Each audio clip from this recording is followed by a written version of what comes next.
मुगल वंश के संस्थापक बाबर ने भारत में 4 सफल युद्ध लड़े। इस वीडियो में हम लोग सीखेंगे कि कौन है वे चारों युद्ध। सबसे पहले देखते हैं कि बाबर 1526 ईस्वी में भारत आता है।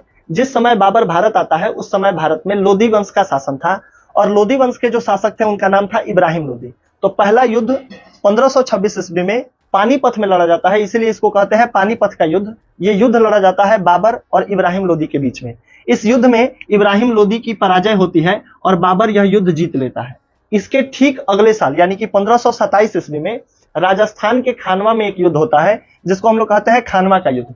ये लड़ाई जो है वो होती है बाबर और मेवाड़ के शासक थे, उनका नाम था राणा सांगा के बीच। इस युद्ध में राणा सांगा की पराजय होती है और बाबर दूसरा युद्ध भी जीत लेता है।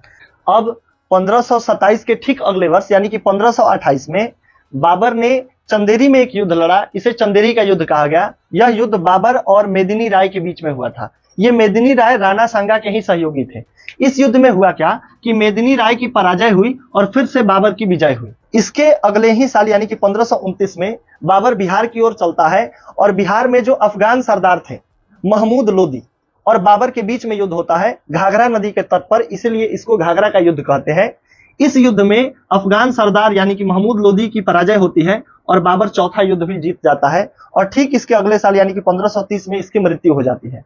अब सवाल है कि ये सभी युद्ध याद कैसे रहेंगे।